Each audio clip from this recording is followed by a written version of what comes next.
નમસ્કાર વિદ્યાર્થી મિત્રો, ધ એક્સપર્ટ એકેડમીની યુટ્યુબ ચેનલ પર દરેક વિદ્યાર્થીનું ખૂબ ખૂબ હાર્દિક સ્વાગત છે. આજે આપણે ગાલાઈ એસાઇનમેન્ટ ની અંદર પ્રશ્નપત્ર 3 નું વિભાગ એફ નું સોલ્યુશન કરવા જઈ રહ્યા છીએ. જે પણ વિદ્યાર્થી મિત્રો હજુ સુધી the expert academy YouTube channel subscribe ન કરી હોય તો સબસ્ક્રાઇબ કરી દો, લાઈક કરી દો અને તમારા મિત્રો સુધી શેર કરવાનું બિલકુલ ભૂલતા નહીં. આપણે અહીંયા ઓનલાઈન ટ્યુશન બી ચાલે છે, એકાઉન્ટ અને આંકડાશાસ્ત્રનું. જે પણ વિદ્યાર્થી મિત્રો ઓનલાઈન ટ્યુશનમાં જોડાવા માંગતા હોય તો નીચે ડિસ્ક્રિપ્શનની અંદર ધ એક્સપર્ટ એકેડમીની એપ્લિકેશનની લિંક આપેલી છે. એ લિંકથી તમે ઓનલાઈન ટ્યુશનની અંદર જોઈન થઈ શકો છો. અને અત્યારે થોડા જ સમયમાં એટલે 20 ડિસેમ્બરથી મોસ્ટ આઈએમપી બેચનું રિવિઝન શરૂઆત થવા જઈ રહી છે. એની અંદર બી ઝડપથી જોઈન થઈ જજો. ચલો હવે આપણે વધારે સમય ન લેતા વિભાગ એફ ની શરૂઆત કરીશું. વિભાગ એફ ની વાત કરીએ તો વિભાગ એફ ની અંદર બે દાખલા પૂછાતા હોય છે: ભાગીદારી પેઢીના વાર્ષિક હિસાબો અને કંપનીના વાર્ષિક હિસાબો. દાખલા નંબર 47 અને દાખલા નંબર 48 વાર્ષિક હિસાબો છે અને એક દાખલો 11 ગુણનો હોય છે. નીચેના પ્રશ્નોના માગ્યા મુજબ જવાબ લખો. પ્રશ્ન નંબર 47 અને 48 પ્રત્યેકના 11 ગુણ. એટલે વિભાગ એફ જે છે કેટલા ગુણનો પૂછાય છે? 22 ગુણની અંદર પૂછાય છે. આ વિભાગની અંદર કઈ અથવામાં દાખલા પૂછાતા નથી. ફરજિયાતપણે આપણે બંને વાર્ષિક હિસાબોનું સોલ્યુશન કરવું પડે છે. ચલો તો હવે સૌથી પહેલા પ્રશ્નપત્ર 3 નો દાખલા નંબર 46 એટલે કે ભાગીદારી પેઢીના વાર્ષિક હિસાબો, ભાગ 1, ચેપ્ટર નંબર 2. હિત અને દીપ મૂડીના પ્રમાણમાં નફો નુકસાન વેચતા ભાગીદારો છે. હિત અને દીપ મૂડીના પ્રમાણમાં એક ભાગીદારી પેઢીનો નફો નુકસાન વેચતા ભાગીદારો છે. નીચેની માહિતી પરથી વાર્ષિક હિસાબો તૈયાર કરો. હિત અને દીપનું આપણને કયું ખાતું આપેલું છે? કાચું સરવૈયું. અને બાજુમાં શું આપેલું છે? આપણને અમુક હવાલાઓ આપેલા છે. એનો ઉપયોગ કરી અને આપણે વાર્ષિક હિસાબો તૈયાર કરવાના છે. ચલો તો ફટાફટ આપણે સૌથી પહેલા હવાલાની શરૂઆત કરીએ. તો સૌથી પહેલો હવાલો આખર સ્ટોક કેટલો છે? 21,000, જેમાં સ્ટેશનરી સ્ટોક કેટલો? 2,000 સમાયેલો છે. તો 21,000 માંથી 2,000 સ્ટેશનરી સ્ટોક શું કરતું? માઇનસ કરતું. એટલે માલનો સ્ટોક કેટલો કહેવાય? 19,000. એની પહેલી એન્ટ્રી વેપાર ખાતામાં જમા બાજુ લખવામાં આવશે. આખર સ્ટોક કેટલા રૂપિયા? 19,000. આખર સ્ટોક 19,000, 19,000.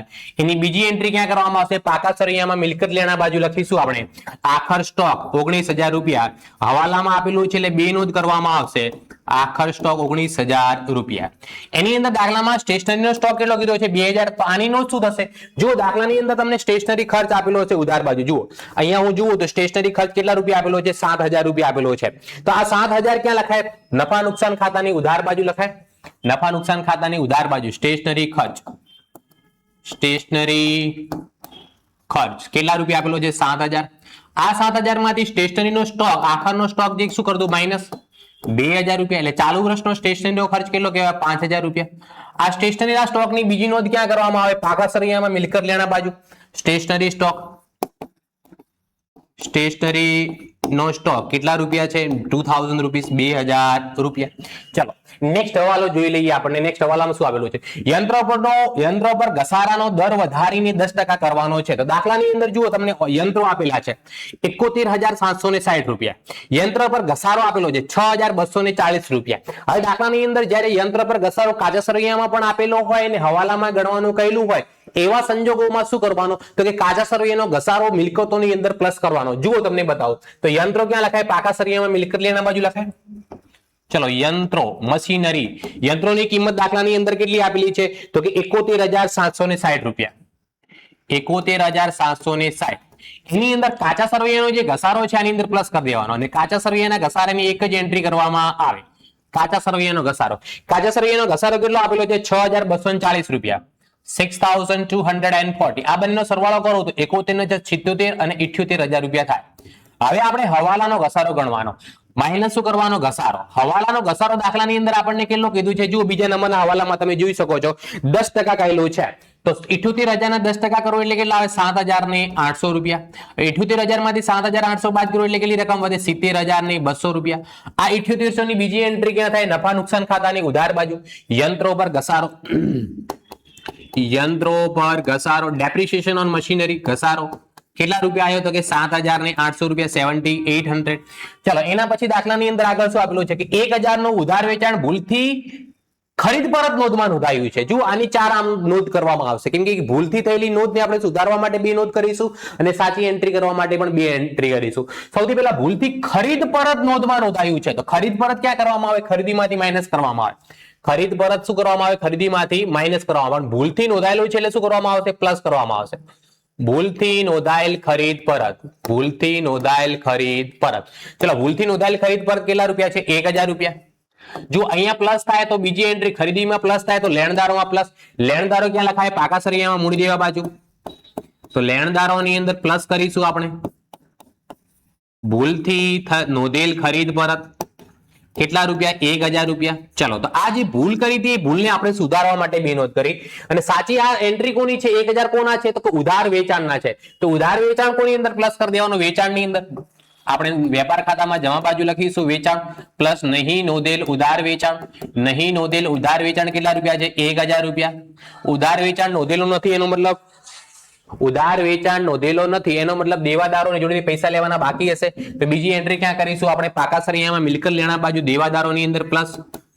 દેવાદારો નહીં નોંધેલ ઉધાર વેચાણના કેટલા રૂપિયા છે? તો કે 1000. જે કાચા શ્રેણીમાં દેવાદારો જેટલા આપેલા છે એની અંદર શું કરી દેવામાં આવશે? પ્લસ કરી દેવામાં આવશે. જાહેરાત ખર્ચનો 1/4 ભાગ આવતા વર્ષ ખાતે લઈ જવાનો છે. તો દાખલાની અંદર જોઈ શકીએ આપણે જાહેરાત ખર્ચ કેટલો આપેલો છે, જોઈ લઈએ. જાહેરાત ખર્ચ 36000 રૂપિયા આપેલો છે. જાહેરાત ખર્ચ લખાય ક્યાં? નફા નુકસાન ખાતાની ઉધાર બાજુ. જો અહીંયા લખું હું જાહેરાત ખર્ચ કેટલા રૂપિયા? 36000. આનો 1/4 ભાગ શું કરી દીધું છે? માંડી વાળેલ છે ને કહી શકાય, આવતા વર્ષ માટે લઈ ગયેલ છે. માંડી વાળેલ અગાઉથી ચૂકવેલ છે. 1/4 કેટલા થાય? 9000. 36000 માંથી 9000 બાદ કરો એટલે કેટલા રૂપિયા થાય? 27000 રૂપિયા. આ 9000 ની બીજી એન્ટ્રી ક્યાં થશે? પાકા સરિયામાં મિલકત લેણા બાજુ અગાઉથી ચૂકવેલ જાહેરાત ખર્ચ લખી શકાય. અગાઉથી ચૂકવેલ જાહેરાત ખર્ચ કેટલા રૂપિયા? 9000 રૂપિયા. હવે તમે જોઈ શકો છો કે દરેક હવાલાની બે નોંધ આપણે કરી દીધી છે. હવે શું થયું કે જે કાચા સર્વેની જે એન્ટ્રી બાકી છે 1 by 1 લખીશું. સૌથી પહેલા આપણને આપેલી છે મૂડી હિત અને દીપને 1,40,000 અને 1,20,000 મૂડી ખાતામાં જમા બાજુ. મૂડી ખાતામાં અહીંયા લખીશું પહેલા તો વિગત હિત અને દીપ. વિગત હિત અને દીપ મૂડી ખાતાની જમા બાજુ લખવામાં આવશે. અહીંયા બાકી આગળ લાવ્યા, બાકી આગળ લાવ્યા. હિતના કેટલા રૂપિયા છે? 1,40,000 રૂપિયા અને આના કેટલા છે? 1,20,000 રૂપિયા. ચલો, એના પછી દાખલામાં શું આપેલું છે આપણને? વેચાણ. વેચાણ કેટલા રૂપિયા આપેલું છે? 1,20,000 રૂપિયા. વેચાણ ક્યાં લખીશું? વેપાર ખાતામાં જમા બાજુ 1,20,000 રૂપિયા, 1,20,000. ચલો, એના પછી દાખલામાં માલ પરત ઉધાર. માલ પરત ઉધારને ખરીદ પરત કહી શકાય. તો ખરીદીમાંથી માઇનસ કરવામાં આવશે. ખરીદ પરત. ખરીદ પરત કેટલા રૂપિયા છે? 2,000 રૂપિયા, 2,000 રૂપીસ. ચલો, એના પછી દાખલામાં શું આપેલું છે? દેવું. દેવું એટલે શું કહેવાય? લેણદારો કહેવાય. 79,000. પાકા સરિયામાં મૂડી દેવા બાજુ 79,000 પ્લસ 1,000 કરવાના છે એટલે કેટલા થઈ જશે? અહીંયા 80,000 રૂપિયા. ચલો, એના પછી દાખલામાં શું આપેલું છે આપણને? મજૂરીના બાકી દેવા. આપણને ક્યાં આપેલું છે કે કાચા સરિયામાં તો એક જ એન્ટ્રી કરવામાં આવશે. ક્યાં કરવામાં આવશે? મજૂરીના બાકી દેવા 700 રૂપિયા મૂડી દેવામાં. મજૂરીના બાકી દેવા મૂડી દેવામાં લખીશું. મજૂરીના બાકી દેવા કેટલા રૂપિયા છે? તો કે 700 રૂપિયા. ચલો, એના પછી દાખલામાં શું આપેલું છે જોઈ લઈએ. હિતની લોન. હિત કોણ છે? હિત. હિત અહીંયા દાખલાની અંદર જો ભાગીદાર છે. હિતની લોન કેટલી આપેલી છે? 30,000 રૂપિયા મૂડી દેવામાં લખાશે. તો અહીંયા લખીશું આપણે હિતની લોન કેટલા રૂપિયા? 30,000 રૂપિયા, 30,000 રૂપીસ. ચલો, એના પછી આપણને દાખલાની અંદર ખાસ ધ્યાન રાખવાનું છે. હિત એ ભાગીદાર છે તો ભાગીદારની લોન પર 6% વ્યાજ ગણવું પડે. તો હવે આગળ જોઈશું આપણે લોન પર વ્યાજ આપેલું છે ખરા કે નહીં એ આગળ જોઈશું. ચલો, મળેલ વટાવ. આવક કેટલી છે? 6600 રૂપિયા. નફા નુકસાન ખાતાની જમા બાજુ લખીશું આપણે. મળેલ વટાવ 6600 આવક કહેવાય. નફા નુકસાન ખાતાની જમા બાજુ. બેંક ઓવરડ્રાફ્ટ 2800 રૂપિયા. બેંક ઓવરડ્રાફ્ટ મૂડી દેવામાં લખીશું BOD. Bank overdraft. તો બેંક ઓવરડ્રાફ્ટ ની કિંમત કેટલી આપેલી છે? 2800 રૂપિયા, 2800. ચલો, એના પછી દાખલામાં શું આપેલું છે? ચાલુ ખાતા આપેલા છે. ચાલુ ખાતા આપેલા છે તો આપણે મૂડીની જગ્યાએ કયા ખાતા કરી દઈશું? ચાલુ ખાતા કરી દઈશું. જુઓ, અહીંયા મૂડી લખી છે, મૂડી કેન્સલ કરી દઈશું. તો મૂડીનું શું કરીશું? તો મૂડીની ડાયરેક્ટ એન્ટ્રી ક્યાં કરી દેવાની? પાકા સરિયામાં મૂડી દેવા બાજુ લખી દેવાની.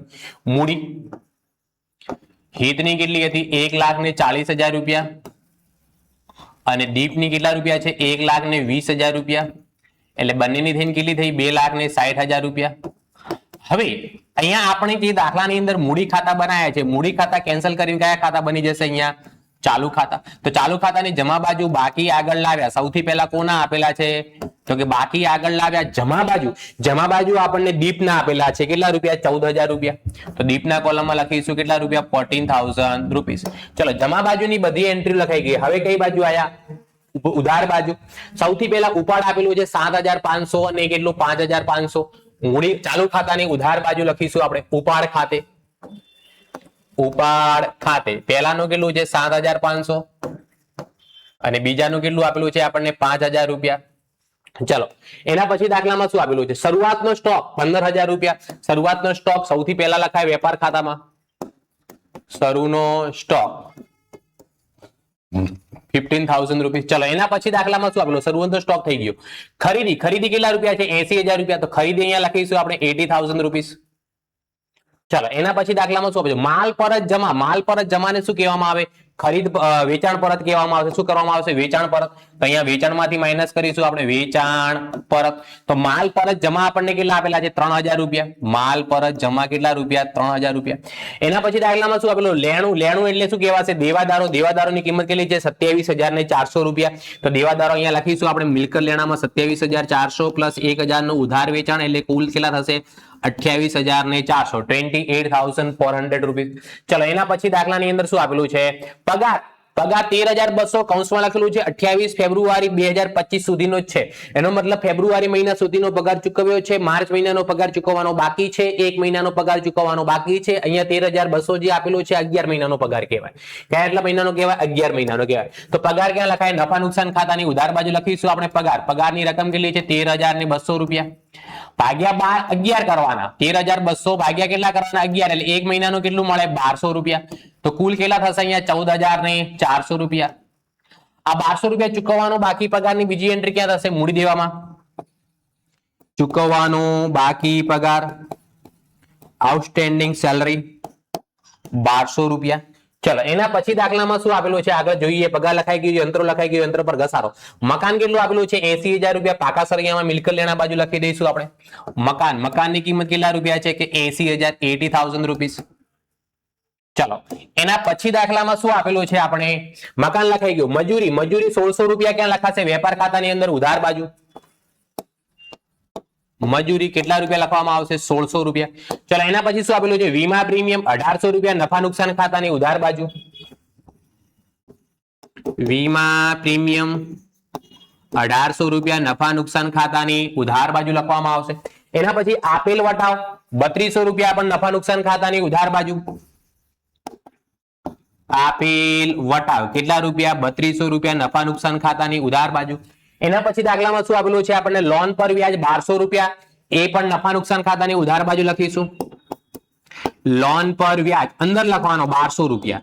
આ દાખલાની અંદર જુઓ, આપણને હિતની લોન આપેલી હતી. હિતની લોન આપણે મૂડી દેવા બાજુ લખી છે. કેટલી લખી છે? 30,000 રૂપિયા.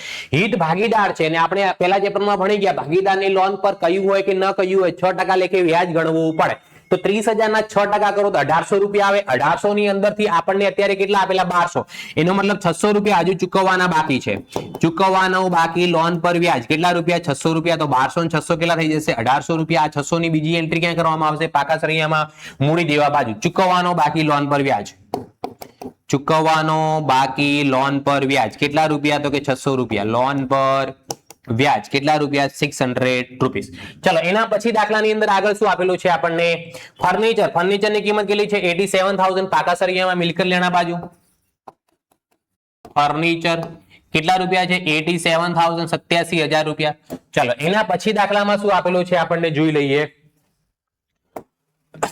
ફર્નિચર લખાઈ ગયું. સ્ટેશનરી ખર્ચ લખાઈ ગયું. જાહેરાત. રોકડ શિલ્લક 51,200. પાકા સળિયામાં મિલકત લેણા બાજુ લખવામાં આવશે. રોકડ શિલ્લક 51,200 રૂપિયા. રોકડ શિલ્લક 51,200. 51,200 રૂપિયા. ચલો, એના પછી દાખલાની અંદર શું આપેલું? ચાલુ ખાતા હિતના 17,000 રૂપિયા. ચાલુ ખાતા હિતના કેટલા રૂપિયા આપેલા છે? 17,000. તો ઉધાર બાજુ લખીશું આપણે. ઉધાર બાકી આપેલી છે એટલે બાકી આગળ લાવ્યા. હિતના કેટલા રૂપિયા? તો કે 17,000 રૂપિયા. 17,000. દીપના કઈ છે નહીં. હવે આપણે શું કરવાનો છે? સરવાળો. બધી એન્ટ્રી થઈ ગઈ. સૌથી પહેલા આપણે કોનો સરવાળો કરીશું? વેપાર ખાતાનો.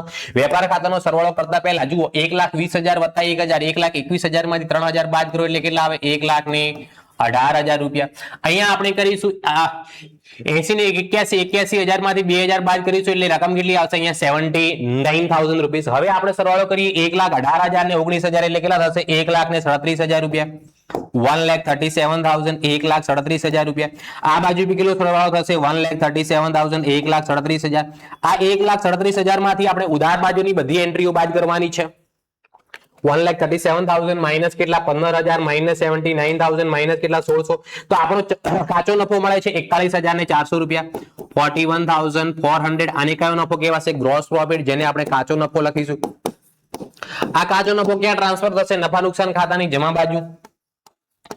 કાચો નફો ચલો કેટલા રૂપિયા છે? 41,400 રૂપિયા. 41,400 વત્તા 6,600 કરીશું એટલે આનો સરવાળો કેટલો થશે? 48,000 રૂપિયા.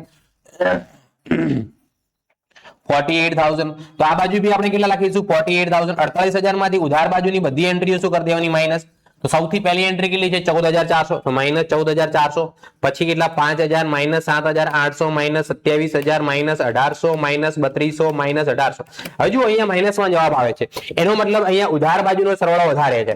તો અહીંયા ઉધાર બાજુનો સરવાળો પહેલા કરવામાં આવશે. જે બાજુનો સરવાળો વધારે હોય તે બાજુનો કરવામાં આવે. ઉધાર બાજુનો સરવાળો કેટલો થાય છે? 61,000 રૂપિયા થશે. 61,000 માંથી આપણે જમા બાજુની બે એન્ટ્રી બાદ કરવાની છે. કેટલી છે? તો કેટલા વધશે? અહીંયા 13,000 રૂપિયા. તો 13,000 ને કયો નફો કહેવામાં આવશે? ચોખ્ખી ખોટ કહેવામાં આવશે, કેમ કે ઉધાર બાજુનો સરવાળો વધારે છે. ચોખ્ખી ખોટ. આ ચોખ્ખી ખોટ ક્યાં ટ્રાન્સફર કરવામાં આવશે? નફા નુકસાન ફાળવણી ખાતાની ઉધાર બાજુ. ચોખ્ખી ખોટ કેટલા રૂપિયા? 13,000 રૂપિયા. ઓકે, નફા નુકસાન ફાળવણી ખાતામાં કોઈ એન્ટ્રી નથી એટલે ઉધાર બાજુનો સરવાળો 13,000. જમા બાજુનો સરવાળો બી કેટલો થશે? 13,000 રૂપિયા. અહીંયા બી કેટલા લખવામાં આવશે? 13,000 રૂપિયા. તો આને કઈ ખોટ કહેવાશે? તો કે વહેંચણી પાત્ર ખોટ. વહેંચણી પાત્ર ખોટ. આ કોને કોને મળશે? તો કે હિત અને દીપને. કયા પ્રમાણમાં? એમને નફા નુકસાનના પ્રમાણમાં. દાખલાની અંદર કહેલું હતું નફા નુકસાનનું પ્રમાણ, મૂડીનું પ્રમાણ.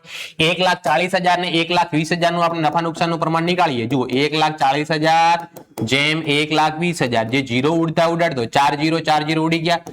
14 જેમ 12 બંનેને 2 વડે ભાગો તો 7 જેમ 6. કેટલા પ્રમાણ આવ્યું? 7 જેમ 6. તો આ 13,000 ને કયા પ્રમાણ વેચી દેવાના? 7 જેમ 6. 7 ને 6 13 એટલે હિતના કેટલા? 7,000 રૂપિયા ખોટ. આની કેટલી? 6,000 રૂપિયા. આ ખોટ એમના મૂડી ખાતાની કઈ બાજુ લખાશે? ઉધાર બાજુ. વહેંચણી પાત્ર ખોટ. પહેલા ભાગીદારની કેટલી? 7,000 રૂપિયા. બીજા ભાગીદારની કેટલી? 6,000 રૂપિયા. હવે આપણે શું કરીશું? ચાલુ ખાતાનો સરવાળો. ચાલુ ખાતાના સરવાળાની અંદર બંને બાજુનો સરવાળો એટલે કે ઉધાર બાજુનો સરવાળો વધારે દેખાય છે. કઈ બાજુનો સરવાળો વધારે દેખાય છે? ઉધાર બાજુનો. તો સૌથી પહેલા જુઓ અહીંયા ઉધાર બાજુના સરવાળામાં હિતમાં કેટલા આવશે? 7 તરી 17. 7,500 વત્તા 17,000 વત્તા 7,000 એટલે કેટલા થાય? 31,500. 31,500. આ બાજુ કેટલા લખીશું? 31,500 રૂપિયા. 31,500 માંથી કઈ બાદ કરવાના નથી તો એને લખવામાં આવશે બાકી. આગળ લઈ ગયા. આની ઉધાર બાકી છે. કઈ બાકી કહેવાય? ઉધાર બાકી. ઉધાર બાકી છે એટલે પાકા સળિયામાં મિલકત લેણા બાજુ લખાશે. મિલકત લેણા બાજુ લખીશું આપણે ચાલુ ખાતા. કોની ઉધાર બાકી આવી? તો કે હિતની. કેટલા રૂપિયા? તો 31,500 રૂપિયા. 31,500 રૂપીસ. ચલો હવે દીપની જમા બાજુનો સરવાળો વધારે છે. કેટલા રૂપિયા છે? 14,000. આ બાજુ 14,000. 14,000 માંથી બે એન્ટ્રીઓ 11,000 ની બાદ કરો એટલે કેટલા વધે? 3,000 રૂપિયા. આને જમા બાકી કહેવાય. લખીશું અહીંયા આગળ બાકી. આગળ લઈ ગયા. કેમ જમા બાકી કહેવાય? કેમ કે જમા બાજુનો સરવાળો વધારે છે. તો જમા બાકી છે એટલે ક્યાં લખાશે? મૂડી દેવામાં. ચાલુ ખાતા. દીપના કેટલા રૂપિયા? 3,000 રૂપિયા. હવે પાકા સળિયાનો બંને બાજુનો સરવાળો કરી દેવાનો અને બંને બાજુનો સરવાળો સરખો આવવો જોઈએ. મૂડી દેવામાં સૌથી પહેલી એન્ટ્રી કેટલી છે? 2,60,000 વત્તા 3,000 વત્તા 80,000 વત્તા 700 વત્તા 30,000 વત્તા 2800 વત્તા 1200 વત્તા 600. આનો સરવાળો થાય 3,78,300 રૂપિયા. આ બાજુ હું લખું 3,78,300. તો હવે મિલકત લેણા બાજુનો કરી દઈએ. મિલકત લેણામાં સૌથી પહેલી એન્ટ્રી કેટલી છે? 70,200 રૂપિયા વત્તા 80,000 વત્તા 87,000 વત્તા 28,400 વત્તા 19,000 વત્તા 2,000 વત્તા 9,000 વત્તા 51,200 વત્તા 31,500. આનો સરવાળો 3,78,300. બંને બાજુનો સરવાળો સરખો થાય એનો મતલબ આપણો જવાબ શું કહેવાશે? સાચો કહેવાશે. ચલો આની અંદર દરેક વિદ્યાર્થી મિત્રોને કમ્પ્લીટ ખબર પડી? યસ કે નો કોમેન્ટ કરતા રહેજો. હું તમારા માટે મહેનત કરું છું તો તમારે પણ મારા માટે મહેનત કરી વિડીયોને વધારે ને વધારે કોમેન્ટ મળે, વધારે ને વધારે લાઈક મળે અને આ ચેનલને વધારે ને વધારે સબસ્ક્રાઇબર મળે એ કામ કરવાની જવાબદારી મારા માટે તમારી કરવાનું છે. ઓકે, ચલો હવે આપણે વધારે સમય નહીં લઈએ, આગળ વધીએ. આગળ વધતા પહેલા વાત કરી દઉં તો મોસ્ટ આઈએમપી બેચ બોર્ડ 2026 જે તમારી અત્યારે પરીક્ષા આવી રહી છે એની વાત કરું તો એની અંદર આપણે નામાના મૂળ તત્વો અને આંકડાશાસ્ત્ર 2 વિષયનો સંપૂર્ણ સિલેબસ મોસ્ટ આઈએમપી દાખલાઓ કરાવવામાં આવશે, જેની શરૂઆત 20 ડિસેમ્બર 2025 થી થઈ રહી છે અને એની અંદર દરરોજ સાંજે 7:15 વાગે લાઈવ લેક્ચર આવશે. લાઈવ લેક્ચર દ્વારા ભણાવવામાં આવશે, એક ટોપિક સમજાવવામાં આવશે, મોસ્ટ આઈએમપી દાખલાઓનું રિવિઝન કરાવવામાં આવશે, એમસીક્યુ નું સોલ્યુશન કરાવવામાં આવશે, કયા ચેપ્ટરમાંથી કેવી રીતે પૂછાશે એ પણ કરાવવામાં આવશે અને પેપર કેવી રીતે લખવું બધું સંપૂર્ણ માહિતી આ બેચની અંદર મળી જશે. તો જે પણ વિદ્યાર્થી મિત્રો હજુ સુધી આની અંદર જોડાયા નથી તો ફટાફટ ઝડપથી જોડાઈ જજો. 20 ડિસેમ્બર થી આપણી બેચની શરૂઆત થવા જઈ રહી છે. ઓકે, અને બીજી વાત કરું, આ બેચની અંદર જોડાવા માટે તમારે પ્લે સ્ટોર માંથી ધ એક્સપર્ટ એકેડમીની એપ્લિકેશન ડાઉનલોડ કરવાની રહેશે. તેમ છતાં તે ઉપરાંત નીચે ડિસ્ક્રિપ્શનની અંદર પણ ધ એક્સપર્ટ એકેડમીની એપ્લિકેશનની લિંક આપેલી જ છે. એ લિંકનો ઉપયોગ કરીને ડાઉનલોડ કરી શકો છો. એના ઉપરાંત હું તમને WhatsApp નંબર આપી દઉં 9737449734 આ નંબર પર તમે WhatsApp કરીને પણ આની અંદર જોઈન થઈ શકો છો. Okay, got it everyone. ચાલો વધારે સમય ન લેતા આપણે આગળનો દાખલો એટલે 48મા નંબરનો દાખલો એટલે કે કંપનીના વાર્ષિક હિસાબો. કંપનીના વાર્ષિક હિસાબો એકદમ સરળ દાખલો છે, ઈઝી દાખલો છે. ફોર્મેટ આવડતો હોય તો એમાં કોઈ માથાકૂટ કરવાની જરૂર નથી. કયા ફોર્મેટ તો જુઓ, ફોર્મેટ તમને બતાવી દઉં. સૌથી પહેલા છે આપણું નફા નુકસાન પદનું પત્રક. કયું પત્રક? નફા નુકસાનનું પત્રક. કામગીરીમાંથી ઉપજ, અન્ય ઉપજ જો એટલે કે કુલ ઉપજ, ખર્ચાઓમાં ખરીદી, સ્ટોકમાં ફેરફાર, પ્રત્યક્ષ ખર્ચા, કર્મચારી લાભના ખર્ચા, નાણાકીય પડતર, ઘસારો અને માંડીવાળા રકમો, અન્ય ખર્ચા એટલે કુલ ખર્ચાઓ મળે. આવકમાંથી ખર્ચા બાદ કરો એટલે આવકવેરા પહેલાનો નફો માઇનસ આવકવેરાની જોગવાઈ એટલે આવકવેરા પછીનો નફો મળી જાય. એના પછી આપણું પાકું સરવૈયું છે. પાકા સરવૈયામાં બે બાજુ હોય, ઇક્વિટી ને જવાબદારી બાજુ અને મિલકતો બાજુ. ઇક્વિટી ને જવાબદારી બાજુમાં મેઇન 3 હેડિંગ: શેર હોલ્ડરના ભંડોળ, બિન ચાલુ જવાબદારીઓ અને ચાલુ જવાબદારીઓ. અને આ બાજુ મિલકતોમાં મેઇન 2 હેડિંગ: બિન ચાલુ મિલકતો અને કઈ મિલકતો? ચાલુ મિલકતો. આ ફોર્મેટ તૈયાર કરી દો અને દાખલો પૂછાય એટલે બેઠે બેઠું આ ફોર્મેટ લખી દેવાનો અને પછી જે દાખલામાં માહિતી આપેલી હોય એ પ્રમાણે ગણતરી કરવાની. સૌથી પહેલા જો આ દાખલાની વાત કરું, સૌથી પહેલા શું આપેલું છે? ઇક્વિટી શેર મૂડી 2,40,000 રૂપિયા. ક્યાં લખવામાં આવે? પાકા સરવૈયામાં ઇક્વિટી ની જવાબદારી બાજુ શેર મૂડીમાં 2,40,000 રૂપિયા લખીશું. 2,40,000. એકદમ ઈઝી દાખલો છે, આની અંદર કઈ હાર્ડ વર્ક કરવાનું નથી. એના પછી દાખલામાં ઓફિસ અને વેચાણ ખર્ચા આપેલા છે. ઓફિસ અને વેચાણ ખર્ચા ક્યાં લખાય? તો કે નફા નુકસાન પત્રકની અંદર અન્ય ખર્ચાઓમાં. કેટલા રૂપિયા આપેલા છે? 24,000. 24,000 રૂપિયા. 24,000 કેટલા રૂપિયા? 24,000 રૂપિયા આપેલા છે. ચલો એના પછી આપણે વાત કરીએ તો આગળ દાખલાની અંદર શું માહિતી આપેલી છે? ખરીદી. ખરીદી કેટલા રૂપિયા છે? 4,26,000 રૂપિયા. નફા નુકસાન પત્રકની અંદર ખરીદીમાં લખીશું 4,26,000.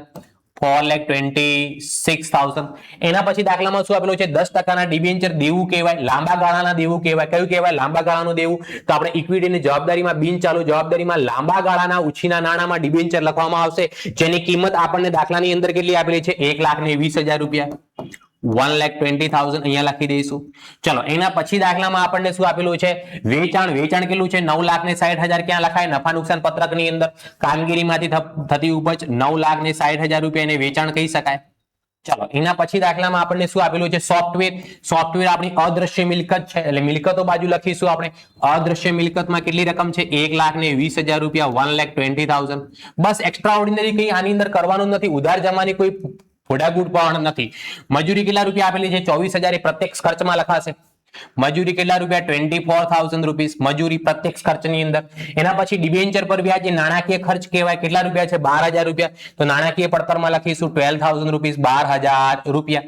ચલો એના પછી દાખલામાં શું આવેલું છે? પગાર એટલે કે કર્મચારી લાભના ખર્ચા. કેટલા રૂપિયા? 3 લાખ. તો કર્મચારી લાભના ખર્ચાની અંદર આપણે કેટલી રકમ લખવામાં આવશે? 3 લાખ રૂપીસ લખવામાં આવશે. ચલો એના પછી દાખલામાં શું આપેલું છે? Bank overdraft. બેંક ઓવરડ્રાફ્ટ કેટલું આપેલું છે? 14,400. બેંક ઓવરડ્રાફ્ટ પેઢીનું દેવું કહેવાય, પણ કયું દેવું કહેવાય? ચાલુ દેવું કહેવાય. ચાલુ દેવું એટલે ક્યાં લખાશે? ટૂંકા ગાળાના ઉછીના નાણાંમાં.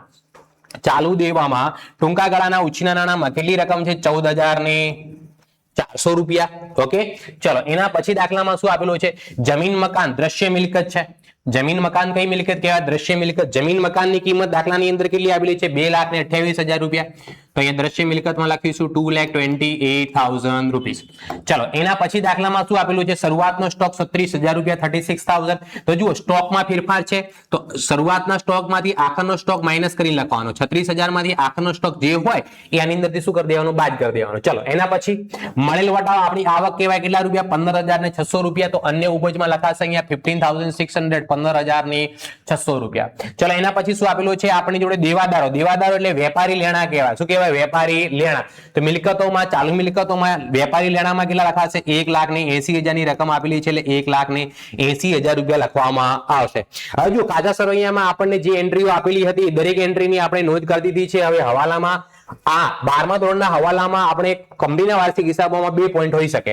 આખર સ્ટોક દાખલામાં કેટલો કીધો છે? 42,000. એની 2 એન્ટ્રી કરીશું. સૌથી પહેલા સ્ટોકના ફેરફારમાંથી આપણે 42,000 માઇનસ કરવામાં આવશે. 36,000 માંથી 42,000 માઇનસ કરીશું એટલે રકમ માઇનસમાં આવશે. તો માઇનસમાં લખીશું 6,000 રૂપિયા.